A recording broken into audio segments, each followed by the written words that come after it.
For those of you online, I hope the audio and the video has been good. It looks phenomenal from where I'm sitting, looking at the screens in the back. So appreciate those who are online. The next panel is on blockchain infrastructure. And some of you might wonder, why do we spend so much time on the infrastructure layer? Well, let's think of it that way. This way, if your home does not have solid foundations, it doesn't matter how many beautiful rooms you build. So that's the approach that some of our builders here will be discussing today. And our moderator will be Diana, who has a last name change for those who've been following her.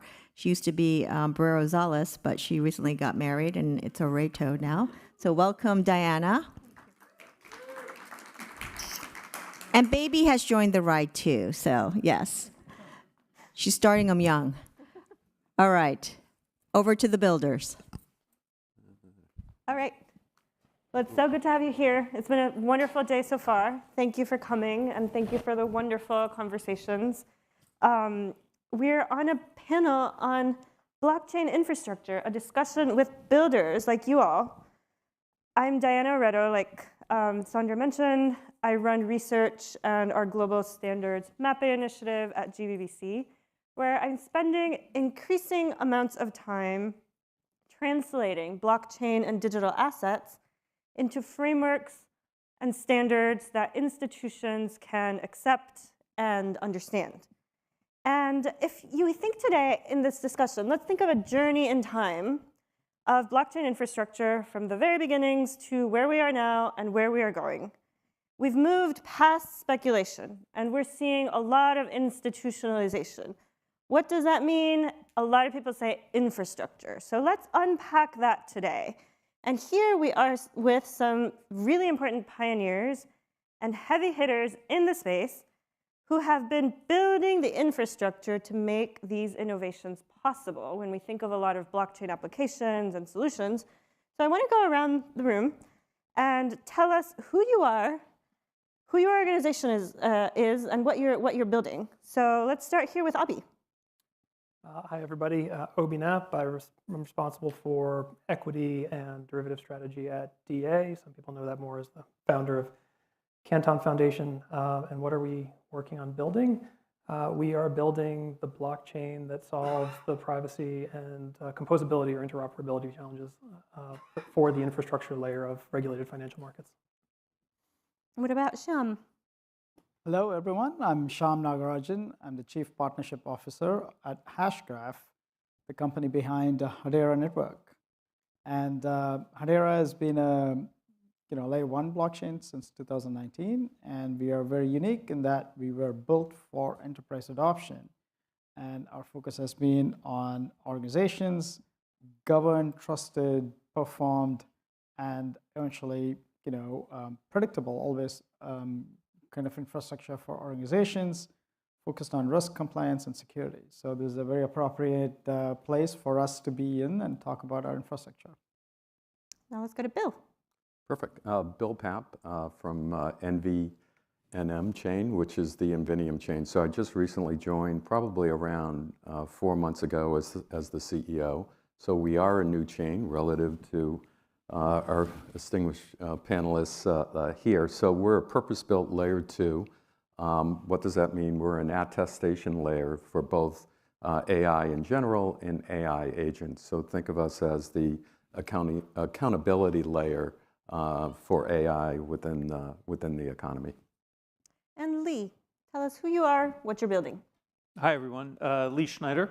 I'm the general counsel at Ava Labs. We work primarily on the Avalanche blockchain, but we do a lot of different blockchain-related technologies. The Avalanche chain, we think, is unique for a couple of reasons. One is that it's built to be part of everybody's infrastructure. Our view is that customizable blockchains that get embedded in people's tech stack is what the future is going to look like. So rather than trying to have everybody use something that's standardized, we created a network of blockchains that are completely customizable. And that means anybody can launch any application and make it part of their tech stack and customize the blockchain to work on it. So for those of you who have been in the blockchain space from early on, you've seen quite an evolution. There's been many ups and downs and pessimism and optimism, and we are still here. And we've evolved significantly. And let's think about, really unpack what it means to be where we are, how far we've come, and where we stand today. Again, we've gone past the phase of experimentation. We've gone past the phase of saying this is not going to go away, and we're shifting toward a future. But where are we? And I want to start with Shyam. Reflecting on your experience being in the blockchain space for probably over a decade by now, since IBM, and I remember IBM being in the early projects and a lot of excitement that didn't really pan out the way we expected. How has the market shifted and changed, especially as every financial institution, like you point out, now has some exposure to digital assets? How did that happen, especially from an enterprise level, which is what you see? So just to give you some context, I came from a completely different world than the Web3 OGs, as you call. I came from the technology world and enterprise technology. At IBM was building transactional systems, Visa, MasterCard, all the banks. That's what they did. And they thought this blockchain technology could be used in the next version of Visa, MasterCard, kind of that mission-critical processing underlying layer.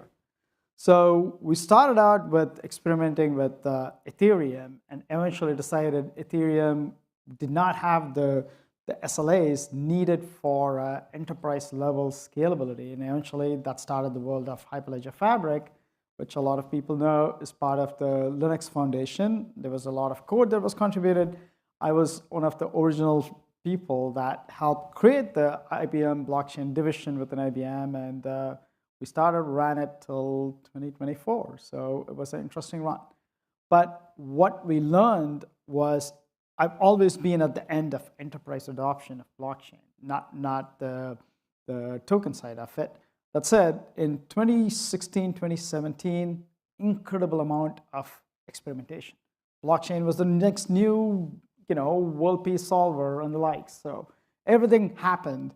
But then eventually people got to this, okay, it doesn't solve everything. It solves a particular specific problem. What is the problem? Do we have that problem first? Acknowledgement of that. And then eventually it got evolved into, I think we saw in 20 to 22, there was significant DeFi evolution. The technology started getting more mature. And that allowed organizations to put new applications, especially financial speculative applications. So the retail investors actually started coming in. And that implied the banks and the wealth investors started to slowly put their toe in the water. Consequence of that is now every organization, financial institution organization, started feeling the FOMO, and they started building some exposure to Bitcoin and token holding and the likes. 23 to 25 is when we saw the change, when BlackRock with the Build announcement, and then we got Securitize, and then we got DTCC doing its different experiments, and actually the pilot on Hyperledger Besu and the likes. That really brought all the institutions in. Now, where we are right now is every financial institution, financial organization has some exposure to digital assets. That's great. That is fantastic. Now, for them to continue to remain here is all about ensuring they have the right compliant and secure infrastructure so it can grow from here, not get into the next level of dissolution. So that's what we are here to build. So I'm going to turn it to Lee now. You've also been through a lot of the ups and downs and in this journey, and you've stuck with it. And now that has positioned you to speak very eloquently to both regulators and institutions about how blockchain networks are being increasingly viewed as infrastructure. What signals tell you that the market is maturing and that we're not going to go back? We're only going to move forward. You set a high bar there, saying that I have to be eloquent. Now I'm feeling a lot of pressure, Diana. I'm going to say something that is maybe a slightly different view of the whole topic, which is I actually don't think the infrastructure has changed all that much. I mean, we're still dealing with blockchain. Sure, the Nakamoto consensus is different than proof of stake-based consensus mechanisms. But at the end of the day, we're talking about what I like to think of as database architecture. And different people do different versions of that database architecture, but the basics of what's being done is the same. We have a block of data that gets chained to other blocks of data. And so that infrastructure, that basic infrastructure has not changed. What has changed now is the many different ways that people are going to start using that infrastructure, have started using that infrastructure. Whether they be traditional financial services organizations, as Sean was just articulating, or many, many other examples, which include real estate on blockchain, art on blockchain, event tickets on blockchain, car titles on blockchain, right? I just saw the new book is out, right? 101 use cases for blockchain, which are all different than last year's 101 use Yet cases another for 101. blockchain. So we can see how the infrastructure is really allowing the blossoming of different types of businesses. And so from my standpoint, that's the important thing, is that the people recognize the power of blockchain infrastructure, and now it's how can we use blockchain infrastructure in our business, whether that's the open permissionless blockchains or the closed permission blockchains, or anywhere you fall on that scale. And so for me, the important thing now from an advocacy standpoint is to remind people that the infrastructure providers are not the intermediaries. The intermediaries are the people who are trying to make money. The infrastructure providers are the ones who are providing the infrastructure that those intermediaries use. Not that us infrastructure providers aren't trying to make money, just to be clear, but it's a different positioning. And so to me, when I think about infrastructure, I think about what is the base layer that's allowing different people to do different things with the technology. You open a whole new set of questions in how we're supposed to see the world when we're standing on top of technology that is blockchain based as opposed to traditional financial systems. Hopefully I did it eloquently. Did I? Yes, you did. Met our expectations. So turning to Abi, when we talk about where we are today, how has the conversation shifted from how do I understand this, really what is this, to what are the outcomes? I'm using it already, what are the outcomes? And are we still building this infrastructure, or are we like entering more into the deployment phases where it gets really real? Again, to the yet another 101 use cases in the handbooks, and there's so many different examples. We have so many different tools, so tell us, what are you looking at? Yes, all the above. I really, actually, very eloquently, I like the way you put that. So maybe part of it, my background that I didn't do in the open is I'm a relatively new joiner. I am as TradFi as it gets up here. My prior role, I was Chief Strategy Officer for a SIFMU, where I was on the other side of the table. And even a year ago, conversations with the board were dominated by what's the risk of the technology, what could go wrong with it, why do I need it? And it was very tech-centric, which is a very hard conversation to have when ultimately what we need to be talking about is outcomes and commercial use cases. A year later, and credit to our friends at DTCC, I think that's the watershed moment that has really changed the conversation. Not that there isn't questions, right? But the balance has shifted, and so who's driving the agenda has shifted in the buyer community to say, are we as far along as we need to be? I think the inevitability and the understanding of the destination is now pretty clear, and most organizations are somewhere on the journey of how do we do something with that. Based on what do we get for outcomes, not the technology. As Lee said, it's a database. Like, let's not over-engineer this. How many board meetings do we spend talking about Oracle versus MongoDB or whatever it is? And so now we're finally in the right place. I think the one comment I'd add on to it, I think where we're getting better as an industry, but we probably still need to challenge ourselves, is there has been years and years of talking in terms of technology. And I think that can also lead to slow adoption.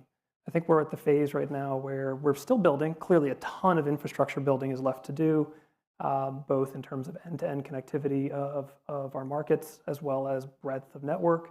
But we're also seeing deployment, right? We've got real money happening. 400+ billion in intraday repo is happening on one chain.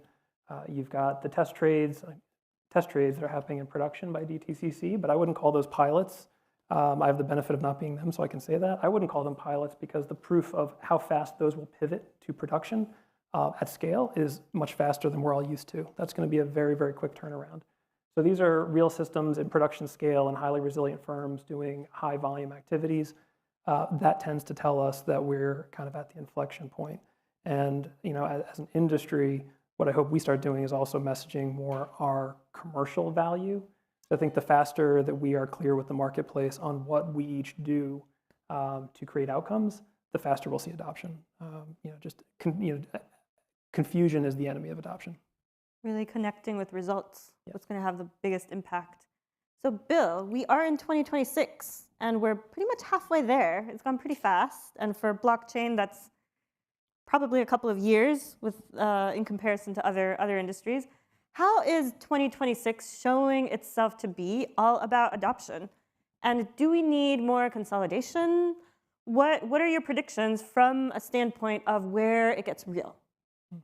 Yeah, I mean, needless to say, lots going on in the industry the last 12 to 18 months. I think for me, both personally and professionally, the watershed mark was in October and November of 2024, and the founder and CEO of Avalanche was quoted in CoinDesk as saying it was unsustainable, paraphrasing, it's unsustainable to spend $35 million a year on grants, swag, and conferences. And the reason why it was a watershed event for me is because at the time I was the CEO of a much smaller blockchain, and I was trying to figure out how was I going to compete with Hedera and Canton and Avalanche with treasuries, 5x or 10x, and for some of us or most of us will remember Kmart. I call it the blue light specials. So what the founder and CEO of Avalanche was talking about was the 2-for-1. So you spend $2 for every dollar of either TVL or on-chain activity. To me, that was just unsustainable. Majority of the blockchains out there do not generate any revenue. For the ones that do, most of it is staking revenue, so it's non-staking revenue. And what you are seeing is a consolidation very similar to the dot-com days, although the dot-com days, things happened fairly dramatically, where like 95% of them went away.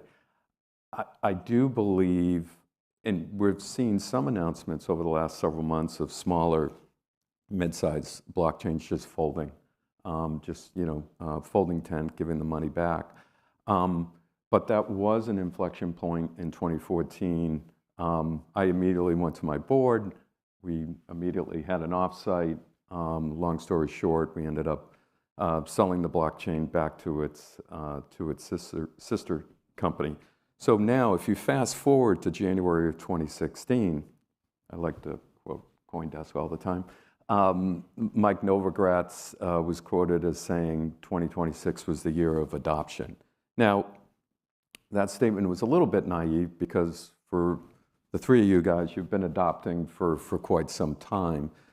But he did call out the two founders and two CEOs of two very large blockchains, which I won't mention, indicating, just stop with the X and the Telegram and the Discord and the community and focus on adoption. So if you look at what Avalanche has accomplished, partnership with Securitize, Hedera with Merck, in addition to Accentra, of course, Canton with DTCC, this is huge. And so we are in this adoption phase. Now, for me personally and professionally, as it relates to the NVNM chain, we are a purpose-built layer 2 We are a attestation layer for AI and AI agents. So we're looking to team up with the bigger layer ones in addition to, X402 protocol, which looks like it's going to be the standard. So the train has left the station. I think there was an earlier panel on supply chain, specifically talking about the bill of lading, and there's 4 or 5 different software companies, and they're not talking to each other, and that's really slowed down the integration or the adoptability of blockchain. I think for us, we have a clear path going forward, whether it's on the payment side. But the bottom line is adoptability is happening. You will see. I don't think you'll even see consolidation. I think you'll just, very similar to 2000, you'll just see slowly but surely a number of blockchains just fading. And as scale, as institutionalization takes the form of really blockchain becoming core infrastructure, we're going down this path of the story of blockchain and all the ups and downs, and we're still moving along, we're moving ahead. It has not been without real challenges. And I want to talk about what does it take really to build blockchain systems that institutions can trust, regulators can understand, markets can depend on. And there's been some important barriers ahead. And Lee, Avalabs has been working extensively with major stakeholders and policymakers. What barriers do you see still preventing major global players, from large financial institutions to builders all over the world and emerging markets, from deploying more activity on chain? And if policy discussions are increasingly focused on market structure, how are you working to ensure greater trust in this innovation so that that scalability can happen? What are the roadblocks that you see ahead? So before I talk about some of the roadblocks, maybe I'll just make the point that the infrastructure's proved itself out at this point.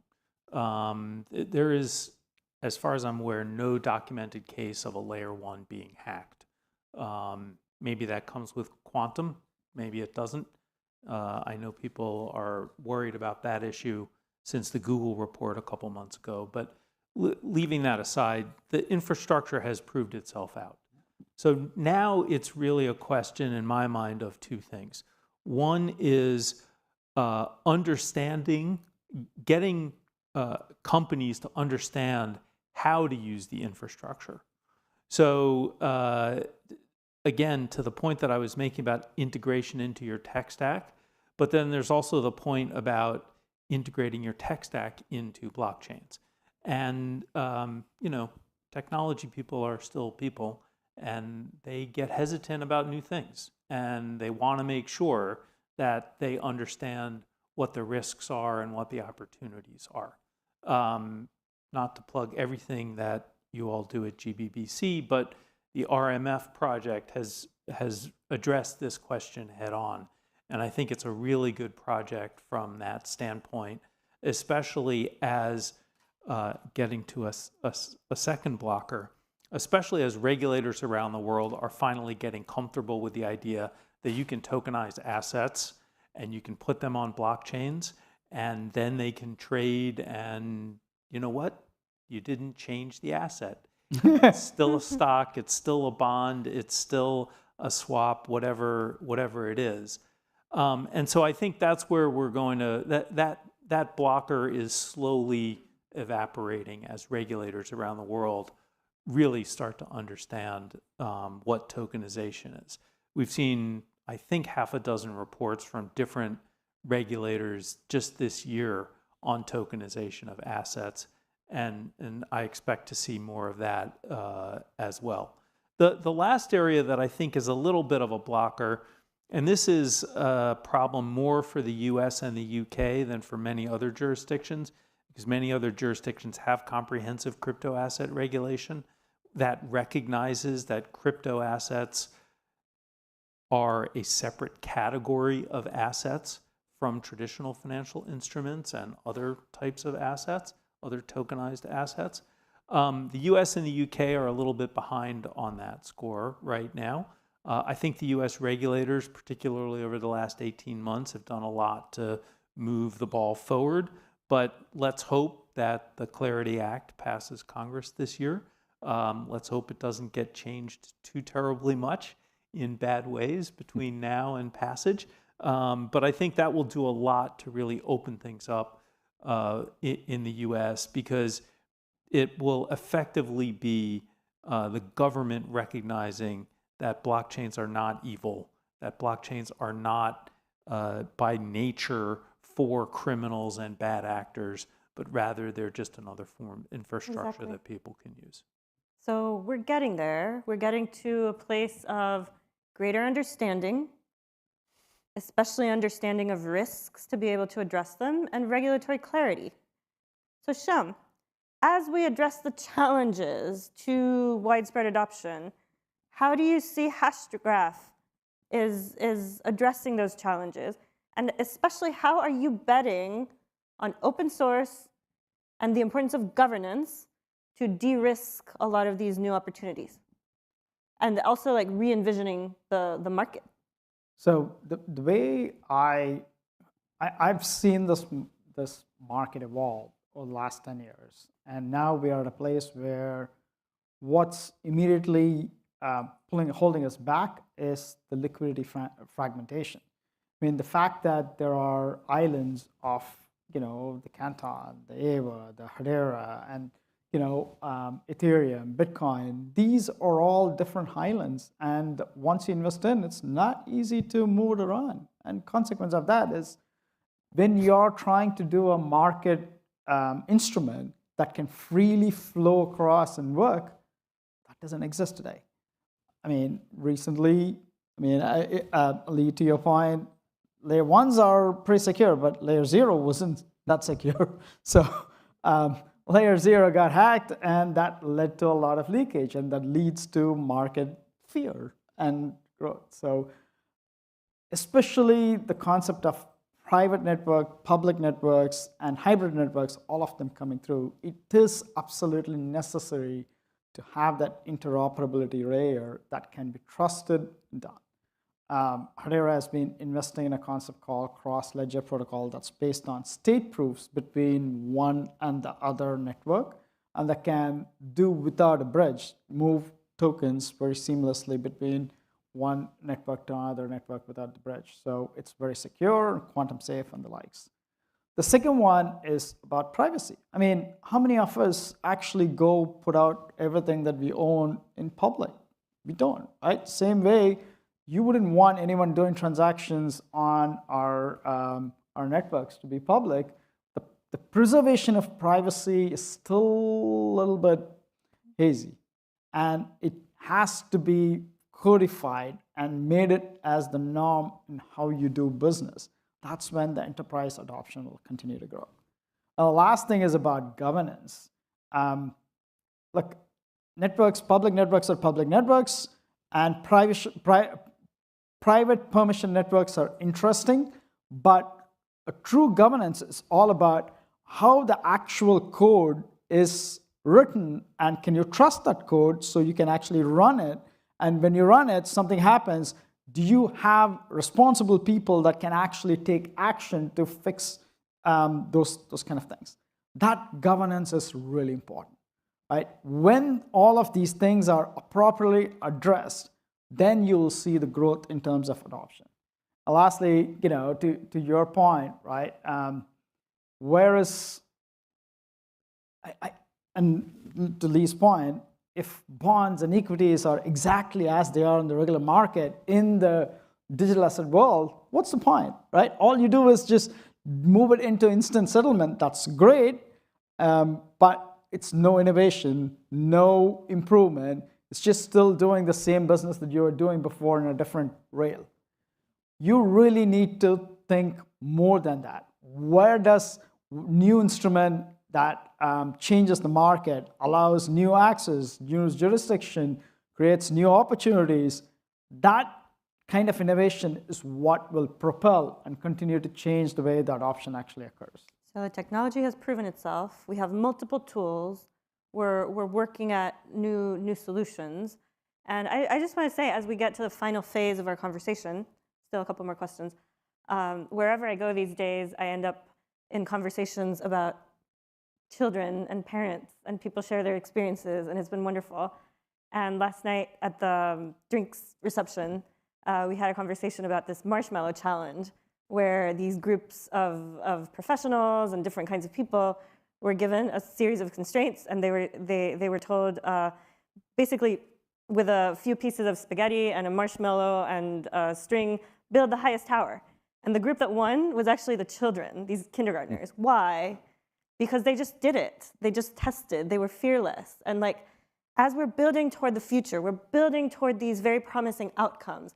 How can we get out of our heads, get out of like over planning and build, but build it in the right way with the right constraints, with the right governance?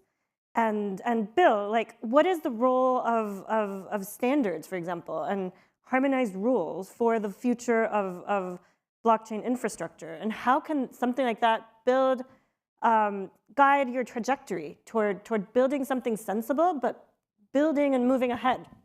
Well, so that's why you're seeing adoption taking off in 2026, because we're using the existing financial framework, right? Once again, if you look at the recent partnerships with DTCC, I know Swift, Representative Swift was speaking earlier regarding their digital ledger. So I think going back 2 or 3 years, it was very naive for the technologists to think that we can just simply go into a DeFi world and just exchange assets by ourselves, right? And so I think we finally realized that that we do need to partner with existing infrastructure that's in place, in addition to regulators. And the framework is already there. So everybody kind of gets caught up as it relates to AI and AI agents. Obviously, NVNM chain is an attestation layer for AI agents, but you're basically talking about the same framework. An AI agent is a person, so you still need to do the KYC or the KYT, or in this case, the KYA, know your agent, which basically is filling out the beneficial ownership form. Or if it's an LLC, then the IRS is already issuing EIN numbers, right? My simple point is it's the same framework. You're doing the same thing, but what's happening is the speed of the transaction in general, and I'm focusing on payments at this particular point, has increased substantially. When I got out of school, it was T+5, then it went to T+3, T+1. It is irritating that Western Union and MoneyGram is still around, and you got to go pay $25 to go send a wire. And I was talking to the panelists earlier. My brother Jim served in the U.S. Army for 20 years. He was an Apache pilot. Long story short, retired, was running a helicopter program in the UAE. The prior administration pulled the ripcord, and there's a whole bunch of pilots and their families sitting in Kabul, and they're screaming for money because they don't have any money. They want to leave the country. They have no food. They got to go pay somebody off. And my brother, out of Big Sky, Montana, is literally wiring $100 or $200 and getting charged $25. You and I talked about refugee remittance payments. I know Solana is not here, but Solana working with the UN, I think other blockchains. So I think you get the point. Adoption is taking place because we're using the existing infrastructure that is in place. Regulators and politicians are tweaking the framework to fit digital assets or digital transactions within that framework. Yeah. And Avi, imagine we're 5 to 10 years ahead. We've gotten past trying to solve for the solutions to yesterday's problems. And what are we looking at? What does the future look like? Well, I think we're not having this conversation, right? We're not talking about infrastructure and technology anymore, just like we don't have conversations about TCP/IP or whatever it is. I think it's paper certs went away 20 years ago, and tokenization happened back then. This is just a different form of it. So I think we're just talking about new products and solutions. And if I had to guess, I think the world probably looks like, and I'm speculating here, we didn't practice this one, but a lot of the boundaries that we think of, which largely reflect from a regulatory standpoint the limitations of technology at a given time, things will have evolved. Asset classes will change, more types of assets will be more liquid and will be available to more people. And I think the market structure will inevitably look different in terms of participants, trade structures, netting regimes on margin. If you take 10 years in the future, the world probably looks the same in terms of vocabulary, but very different in how that manifests for outcomes. Yeah. And for a final takeaway, I want to give you each one word. It's okay if you add a couple short sentence is okay, but just try to limit it to one word. And tell me, what's the most important blockchain infrastructure trend that you're seeing in the next couple of years? So building on what Abhi said, just summarize one word. Easy. Composability. Composability. Or interoperability. It's the difference between a network and an island of silos. Shyam. Mine is going to be programmable compliance. Programmable compliance. I like that. Yeah. Mine has a dash, AI agents. AI agents. Okay, we're seeing like multiple combined words. Lee. I agree with everybody else. I like all of their descriptions. I'll just add agentic payments. Agentic payment. Oh, very nice. Well, great. We'll see where we get there. Yeah. Thank you very much. Thank you. Thank you. Thank you.